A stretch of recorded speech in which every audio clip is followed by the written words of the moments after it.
The red warning lights flashed across the bridge of the New Sol. Captain Lee Taeho grabbed his chair as the ship shook hard. Sparks flew from broken panels around him. "Engine 3 is dead," shouted Engineer Kim Dong-gu from his station. His fingers moved fast over the control screen.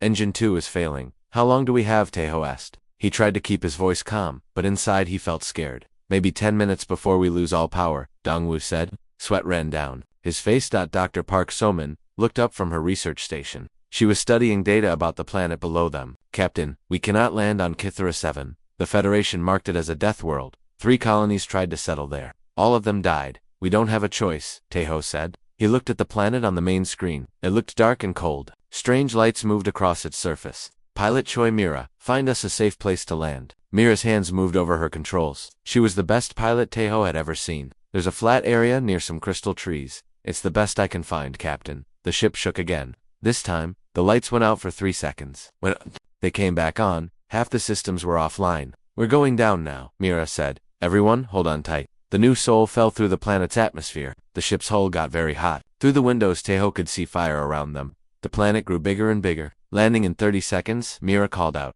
Taeho pressed the ship-wide communication button. "All crew, prepare for emergency landing. Get to your crash positions now."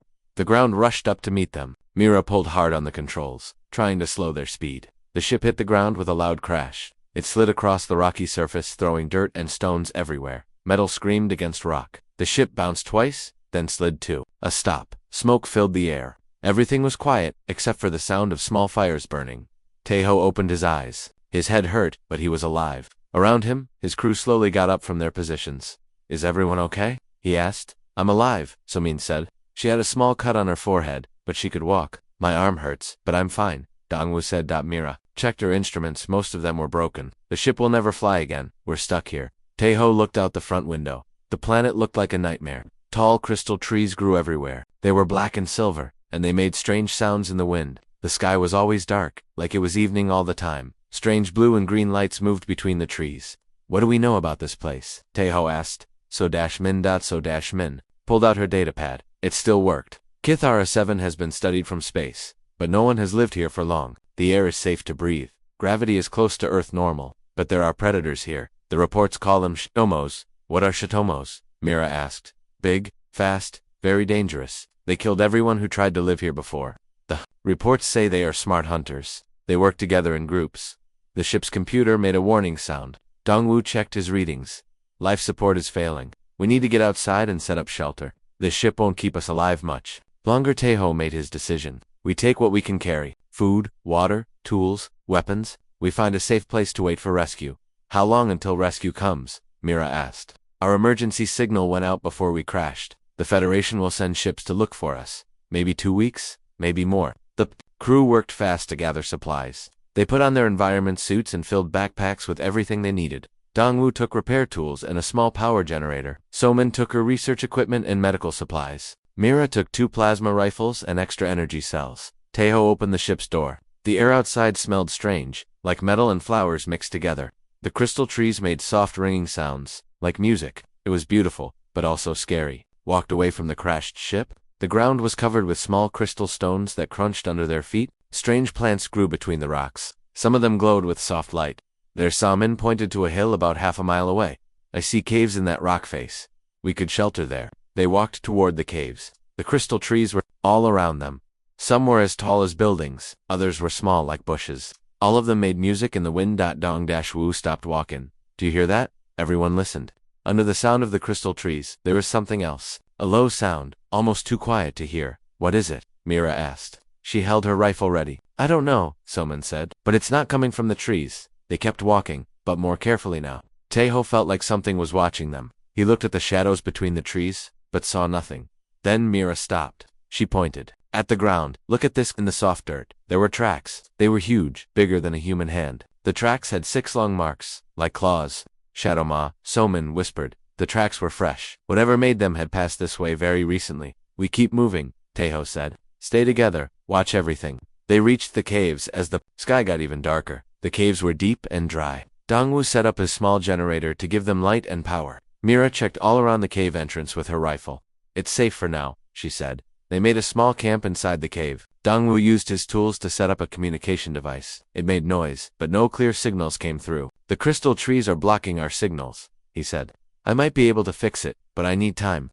So Min opened a food pack and shared it with everyone. The food was dry and not very good, but they were hungry. As they ate, they heard the low sound again. This time it was closer. Mira grabbed her rifle and moved to the cave entrance. "There's something out there," Taeho joined her. He looked into the darkness between the crystal trees. At first he saw nothing. Then something moved. It was huge, 12 feet tall with 6 legs and a long body covered in dark fur. Its eyes glowed yellow in the darkness. When it moved, its claws clicked on the crystal stones. "Don't move," Somin whispered behind them. "Don't make any noise." The creature, the Shadow Ma, walked closer to their cave. It stopped about 50 feet away and sat down like a giant cat. It watched them with intelligent eyes. For 10 minutes, nobody moved. The Shadow Ma just sat and watched. Then slowly, it stood up and walked away into the darkness. "Why didn't it attack?" Mira asked. "I don't know," Somin said. "The reports said they always attack humans." Dongwu dropped his food pack while putting away his tools. Some of the dried food scattered on the ground outside the cave. "Leave it," Taeho said. "We can't go out there now." But through the night, they heard sounds outside. Soft footsteps on crystal stones. The low sound that might be the Shadow Ma talking to others. In the morning, Dongwu looked outside. His food was gone, but in its place, someone had left 3 beautiful crystal formations. "The Shadow Ma took the food," he said, "but it left these crystals." Somin picked up one of the crystals. It was warm and hummed with soft energy. "This is not normal predator behavior," she said. "Predators don't leave gifts." Taeho looked out at the crystal forest somewhere out there. The Shadow Ma's were watching them, but maybe, just maybe, they weren't planning to eat them. Maybe something else was happening on this strange planet. 3 weeks had passed since the crash. The humans had made their cave home more comfortable. Dongwu had fixed the communication device, but it still could not reach any Federation ships. The crystal trees blocked too many signals. 2 new crew members had survived the crash but were hurt badly. Communications specialist Yoon Ji-hai had a broken leg that was healing slowly. Security officer Bae Hyun-soo had hurt his back, but he could still move around. "The same Shadow Ma comes every day," Mira said. She watched from the cave entrance. "It sits in the same spot and watches us." Somin had been studying the creature for days. "I think it's the same one that took Donghu's food. Look at the white mark on its left front leg." The Shadow Ma sat 50 feet away, just like always. Mira had named it Ghost because it moved so quietly. "Why doesn't it attack?" Hyun-soo asked. He still did not trust the creature. "All the reports said these things kill humans." "Maybe the reports were wrong," Somin said. "Maybe no one tried to understand them before." Every morning, Somin left small pieces of food outside the cave. Every evening, Ghost took the food and left crystals. In return, the crystals were always different. Some were blue, some were green, some made soft music when the wind touched them. Ji-hai had been listening to the sounds Ghost made. She was good with languages and communication. "I think it's trying to talk to us," she said. "What makes you think that?" Taeho asked. "Listen." Ji-hai played a recording on her device. It was the low sounds Ghost made. "These sounds have patterns. They repeat, and watch this." She played the recording out loud. Ghost lifted its head and made the same sounds back. "It's answering," Ji-hai said with excitement. "It knows we're trying to communicate." Somin became very interested. "What else have you learned?" "The sounds are too low for us to hear well, but my equipment can pick them up. And look at this." Ji-hai showed them photos she had taken of Ghost. In the photos, patterns of light moved across Ghost's dark fur. Those lights change with the sounds. "I think it's like sign language, but with light." That evening, Somin tried something new. Instead of just leaving food, she sat outside the cave, not too close, but where Ghost could see her clearly. She held up one of the crystals Ghost had left. Ghost watched her. Then it made soft sounds, and the lights on its fur pulsed in slow patterns. "It's trying to teach me," Somin whispered to the others. "The crystals mean something." The next day, Ghost did something different. Instead of just sitting and watching, it walked to different spots around the cave. At each spot, it left a small crystal and made specific sounds. Ji-hai recorded everything. "I think it's making a map," she said. "Each crystal marks a different place." Dongwu picked up one of the crystals. When he held it near his communication device, the device worked better. The static cleared and signals became stronger. "These crystals help our equipment work," he said. "Ghost knows this. It's helping us." 3 days later, more Shadow Ma's appeared. Ghost had brought its family, or maybe its pack. There were 5 of them now, all sitting at a safe distance from the cave. Hyun-soo was scared.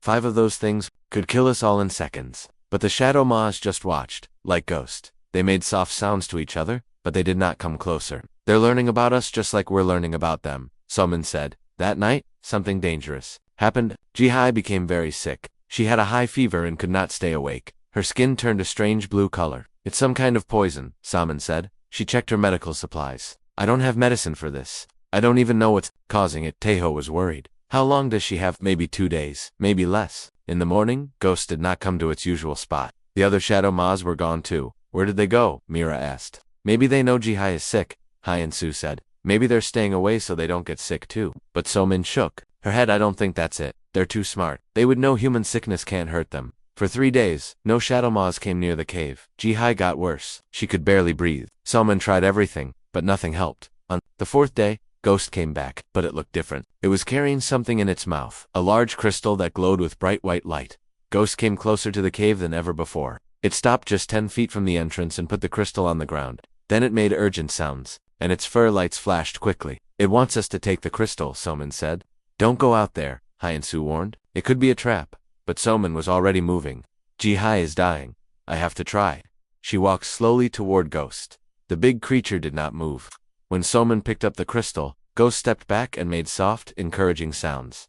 The crystal was warm and hummed with energy. So-min took it back to Jihai. I don't know what this is, she said, but Ghost traveled for days to find it.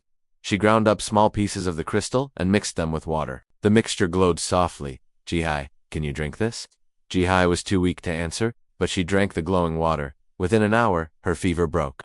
Within 6 hours, the blue color left her skin. By the next morning, she was sitting up and talking. How do you feel? So-min asked. Much better. What did you give me? So-min looked out at Ghost, who was sitting in its usual spot. Medicine from a friend. From that day on, everything changed. Ghost came closer to the cave. Sometimes it brought the other Shadow Maws with it. They would sit and watch the humans work. When Dongwu repaired equipment, the Shadow Maws would bring crystals that made the equipment work better. When Mira practiced with her rifle, Ghost would watch and make sounds that sounded almost like approval. I think Ghost saved Jihai's life, So-min said one evening. But why? Hyan-Su asked. We're nothing to them. So-min watched Ghost through the cave entrance. The big creature was cleaning its fur with its long tongue, just like a giant cat. Maybe we are something to them, she said. Maybe we're family now. Jihai was working on her communication equipment. She had learned to understand some of Ghost sounds. I think So-min is right. Ghost sounds have changed. When it talks to the other Shadow Maws about us, it uses the same sounds it uses for its own pack. What does that mean? Taeho asked. I think it means Ghost has adopted us. We're part of its family now. That night, as the crystal trees sang in the wind, Ghost and the other Shadow Maws slept near the cave entrance. For the first time since the crash, the humans felt safe. They were no longer alone on the deadly planet. They had protectors now. Strange, powerful protectors who had chosen to care for them. After a month on Kythera 7, the humans had learned many things about their new home. Ghost had become their teacher and protector. The big Shadow Maw showed them which plants were safe to eat and which areas of the forest were dangerous. There were now 7 Shadow Maws in their group. Besides Ghost, there was Echo, Ghost's mate, who was more careful around humans but just as smart. There was also Spike, a younger Shadow Maw who loved to play and often brought interesting rocks to show Dongwu. Ghost is teaching us to survive here, So-min explained to Taeho. It knows this planet better than any Federation report. The humans had learned to read some of the Shadow Maw's light patterns. When the lights on their fur flashed quickly, it meant danger. When they pulsed slowly, it meant safety or contentment. Hyan-Su had changed the most. At first, he did not trust the Shadow Maws. He always kept his weapon ready. But that changed the day he almost died. Hyan-Su was working outside the cave, checking equipment that Dongwu had set up. He did not notice the small crack in the ground. Near his feet, toxic gas was leaking from deep underground, gas that could kill a human in minutes. Ghost saw the danger first. The big Shadow Maw rushed toward Hyan-Su, making loud warning sounds. When Hyan-Su did not understand, Ghost did something amazing. Ghost picked up Hyan-Su in its mouth gently, like a cat carrying a kitten, and moved him to safety. Then Ghost used its claws to mark the dangerous area clearly. Ghost saved my life, Hyan-Su said later. He was shaking from the close call. It could have let me die, but it saved me. From that day on, Hyan-Su became Ghost's strongest human friend. He even learned to make some of the sounds that Shadow Maws used to talk to each other. So Dashmin made an important discovery during her 3rd week of studying the Shadow Maws. She found old ruins deep in the crystal forest, buildings made of the same crystal as the trees, but clearly built by intelligent beings. These ruins are thousands of years old, she told the others. But they're not Shadow Maw buildings. The doors are too small. Jihai studied the symbols carved into the crystal walls. I think these symbols tell a story. Look at this wall. The symbols showed 2 different species living together. One species looked like the Shadow Maws, the other was smaller, with tools and buildings. The Shadow Maws lived with another intelligent species, So-min said. They were partners, not enemies. What happened to the other species? Mira asked. More symbols on the walls told a sad story. The smaller species had started fighting among themselves. War broke out. Cities burned. In the end, they destroyed themselves completely. The Shadow Maws survived, but their partners died out, Soman said. The Shadow Maws have been alone for thousands of years. Until now, Jihai said quietly. Now, they have us. That evening, Somin shared her discovery with Ghost. She showed the Shadow Maw pictures of the ruins on her datapad. Ghost looked at the pictures for a long time. Then it made sad, low sounds. Echo and the other Shadow Maws gathered around. Ghost showed them the pictures too. All of them made the same sad sounds. They remember, Somin said with wonder. Somehow they remember their old partners. Spike, the young Shadow Maw, came over to Dongwu and gently touched his hand with one claw. It was being very careful not to hurt him. I think Spike wants to show me something, Dongwu said. Spike led Dongwu deeper into the cave system. There, hidden in a small chamber, were more crystals, but these crystals were different. They were arranged in complex patterns, and they hummed with energy. These crystals store information, Dongwu said with excitement. It's like a computer, but made of living crystal. Jihai studied the crystal patterns. I think these are memories. The Shadow Maws passed down their history through these crystal formations. Over the next few days, the humans learned to read some of the crystal memories. They saw images of the old partnership between Shadow Maws and the other species. They saw how the two species had worked together to build amazing cities and discover new technologies. The Shadow Maws are not just smart, Soman said. They are scientists and engineers. They helped build an advanced civilization, and now they want to do it again, Taeho said. With us, the proof came when Dongwu started building a more powerful communication array. He needed to lift heavy equipment to high places, but the humans were not strong enough. Ghost watched Dongwu struggle with a heavy metal beam. Then Ghost called to Echo and Spike. The three Shadow Maws worked together to lift the beam exactly where Dongwu needed it. They understand what I'm trying to build, Dongwu said. They're helping me make it work. With the Shadow Maws' help, Dongwu built a communication array that was 10 times more powerful than anything the Federation had. The crystal components that the Shadow Maws provided made the signals incredibly clear. I'm picking up Federation ships, Dongwu said one morning. They're looking for us. But then Taeho realized they had a problem. What happens when the Federation finds us living with Shadow Maws? They think these creatures are dangerous monsters. The Federation will want to evacuate us, Mira said, and then they'll probably bomb the planet to make sure the Shadow Maws can't hurt anyone else. Salman looked at Ghost, who was playing gently with Spike near the cave entrance. We can't let that happen. The Shadow Maws aren't monsters. They're our friends. More than friends, Jihai said. They're family? That night, Taeho made a difficult decision. When the Federation ships arrive, we're going to have to prove that Shadow Maws are intelligent, peaceful beings. If we can't prove it, they'll destroy everything we've built here. Ghost seemed to understand that something was wrong. It came closer to Taeho and made soft, questioning sounds. Taeho reached out and gently touched Ghost's head. The fur was surprisingly soft. Don't worry, friend, Taeho said. We won't let anyone hurt you. But deep down, Taeho was worried. The Federation had strict rules about dangerous planets. If they decided Cathora 7 was too risky, they would make sure no one could ever live there again. The bond between humans and Shadow Maws had grown strong. But soon, that bond would be tested in ways none of them could imagine. 2 months after the crash, the human settlement had grown into something amazing. The Shadow Maws had helped build strong shelters from crystal and metal. The settlement now had power, clean water, and protection from the planet's storms. Ek had become more comfortable with the humans. She often brought her cubs to young Shadow Maws who were curious about everything the humans did. The cubs were the size of large dogs, but they were incredibly strong and smart. The cubs are learning human words, Jihai said with delight. She had been teaching them simple sounds. Watch this. Spike, come here. The young adult Shadow Maw trotted over when she called its name. It made a sound that was almost like Jihai in return. Dong-Wu had become best friends with Spike. The young Shadow Maw loved to watch Dongwu work with tools. Sometimes Spike would bring Dongwu exactly the tool he needed before Dongwu even asked for it. Spike is smarter than some humans I know, Dongwu said with a laugh. The communication device that Dongwu had built with Shadow Maw crystals could now translate between human speech and Shadow Maw subsonic language. The conversations were simple, but they were real conversations. Ghost says the crystal trees are singing about a storm coming, Jihai reported after talking with Ghost through the translator. We should prepare. The storm that came 3 days later was unlike anything the humans had ever seen. Winds howled at 200 miles per hour. Lightning made of pure energy danced between the crystal trees. The humans would have died if they had been alone, but the Shadow Maws protected them. Ghost, Echo, and the others used their powerful bodies to shield the human settlement from the worst of the storm. When a giant crystal tree fell toward their main shelter, 3 adult Shadow Maws worked together to push it away. They risked their lives to save us, Hyansu said after the storm passed. This is their home, but they chose to protect us instead of just protecting themselves. The settlement kept growing. More Shadow Ma's joined their group. Some were relatives of Ghost and Echo. Others were friends who had heard about this strange partnership. The humans learned that Shadow Mas had complex family structures and social rules. There are now 15 Shadow Mas in our group, Soman reported. Each human has bonded with specific Shadow Mas, but we're all part of the same pack. Taeho had bonded with Ghost and Echo. Mira was especially close to a Shadow Ma called Swift, who was almost as fast as she was. Dongwoo spent most of his time with Spike and the Cubs. Jihai had become the translator for the whole group. Hyunsu was the human that other Shadow Mas came to when they had problems. So-Min was working on the most important project of all. She was learning Shadow Ma science from the crystal memory banks. The knowledge stored in the crystals was incredible. The Shadow Mas know how to grow buildings from living crystal, she explained to the others. They know how to make energy from sound and light. They have medical knowledge that could cure diseases we've never been able to treat. Why didn't they use this knowledge before? Taeho asked. Because they needed partners, So-Min said.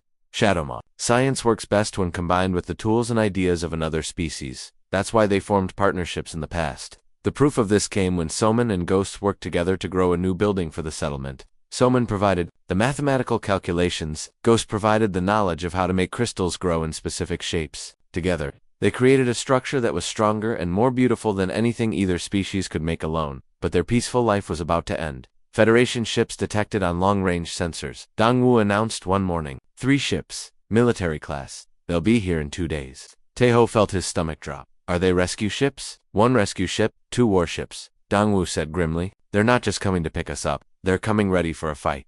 Ghost sensed that something was wrong. It came to Taeho and made questioning sounds. The translator converted the sounds to words. Danger coming. Pack in trouble. Yes. Old friend Taeho said sadly. Big trouble. That evening, Taeho called a meeting of all the humans and the senior Shadow Mas. Through the translator, he explained what was coming. The Federation thinks you are dangerous monsters, he told Ghost and the others. They will try to take us away from you. Then they will probably attack you. Echo made angry sounds. The translator said, we protect pack friends. Fight if needed. No, Taeho said firmly. If you fight the Federation ships, they will call for more ships. They will not stop until all of you are dead. Then what do we do? Swift asked through the translator. Taeho looked around at the mixed group of humans in Shanza. They had become a real family over the past months. The thought of being separated broke his heart. We have to prove to the Federation that you are not monsters, he said. We have to show them that you are intelligent, peaceful beings who deserve to live. How do we do that? Ghost asked. So-Min had an idea. We show them what we've built together. We show them the crystal memory banks. We prove that Shadow Mas are scientists and engineers, not just predators. Will they listen? Echo asked. I don't know, Taeho said honestly, but we have to try. The next day, the entire pack worked together to prepare for the Federation's arrival. The Shadow Mas arranged the crystal memory banks in patterns that would be easy for humans to understand. The humans prepared documents and recordings that proved how intelligent and helpful the Shadow Mas were. Remember, Taeho told Ghost and the others, when the Federation people arrive, do not make any threatening moves. Stay calm. Let us do the talking first. Ghost touched Taeho's shoulder gently with one claw. Trust pack leader, it said through the translator. We'll follow your lead. But Taeho was not sure his plan would work. The Federation had rules about dangerous planets. They had destroyed other worlds that they thought were too risky for human settlement. As the Federation ships appeared in the sky above Cathora 7, Taeho wondered if he was about to lose everything he had come to love about this strange, wonderful planet. The real test was about to begin.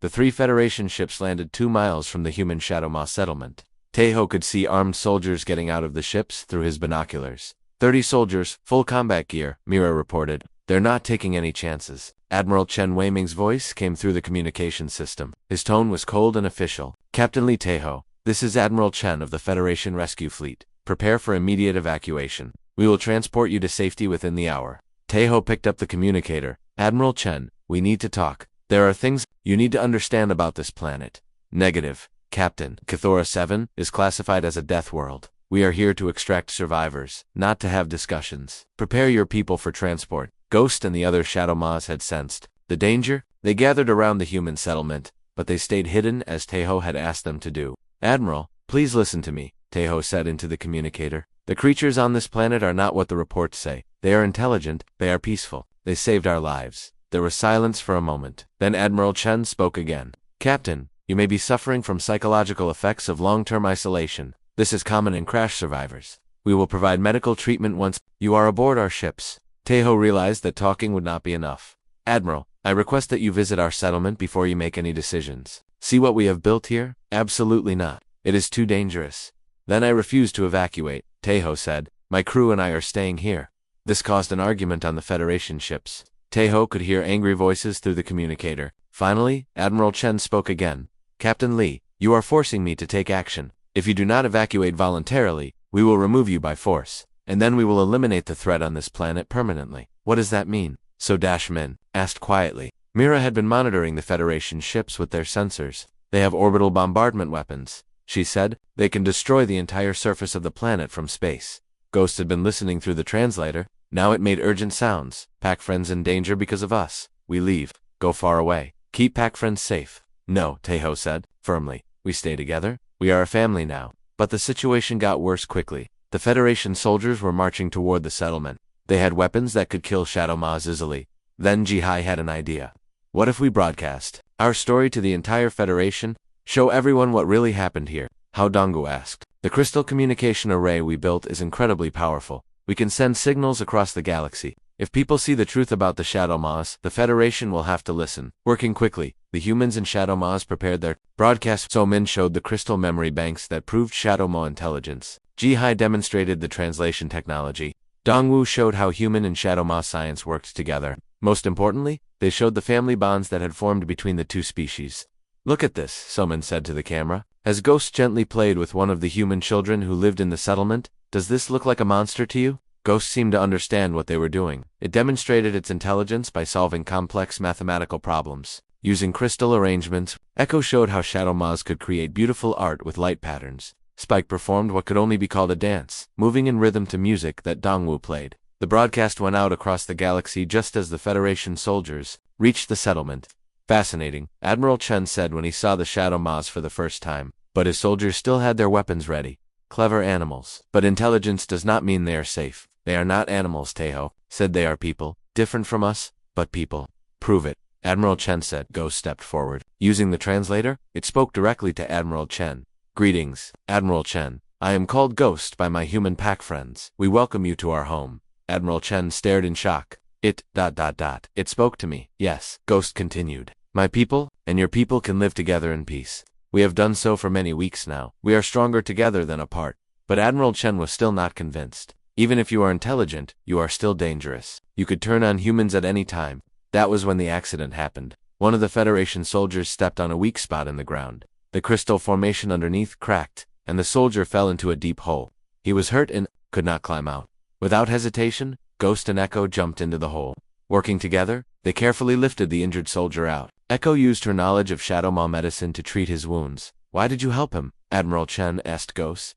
He came here to hurt you. He is part of your pack, Ghost replied simply. Your pack is connected to our pack. We protect all pack members. While this was happening, responses to the broadcast were coming in from across the galaxy. Thousands of messages supported the human Shadow Maw partnership. Scientists, politicians, and ordinary citizens were all asking the Federation to protect Kithara 7, not destroy it. Admiral, one of Chen's communication officers reported, we're receiving direct orders from Federation Command. They want us to establish a research station here, not evacuate the survivors. Admiral Chen looked around at the mixed community of humans and Shadow Maws. Children of both species played together. Adults worked side by side on projects that neither species could complete alone. This is not what I expected to find, he admitted. It's not what we expected either, Taeho said, but it's what we built together. 6 months later, Kithara 7 had become the Federation's first official interspecies colony. The planet was no longer classified as a death world. Instead, it was listed as a protected research world where humans and Shadow Maws could continue their partnership. Somin had become the galaxy's leading expert on interspecies cooperation. Her research on Kithara 7 was helping humans form partnerships with other intelligent species throughout the galaxy. The technology developed through human Shadow Maw cooperation was revolutionizing Federation science. Crystallin's communication systems were being installed on ships throughout the galaxy. Medical techniques learned from Shadow Maws were saving lives on dozens of worlds. But most importantly, the children were growing up together. Human children learned Shadow Maw light language alongside their own speech. Young Shadow Maws learned human mathematics and engineering. They were creating something completely new, a true hybrid culture. Ghost was right, Taeho said to Somin as they watched the children play together. We are stronger together than apart. Ghost approached them, walking slowly as it had learned to do around humans. Pack grows, it said through the translator. Pack is strong, Pack is happy. Yes, old friend, Taeho said, reaching out to touch Ghost's soft fur. Pack is very happy. The most ferocious predator on the planet had become humanity's greatest ally, and in doing so, both species had discovered something wonderful. Sometimes the best families are the ones you choose for yourself. As the crystal trees sang in the wind and the lights of the settlement glowed warmly in the darkness, the future seemed full of possibilities. Humans and Shadow Maws would explore the galaxy together, as partners and friends. The age of interspecies cooperation had begun, and it had started with a simple act of kindness between strangers who learned to see each other as family.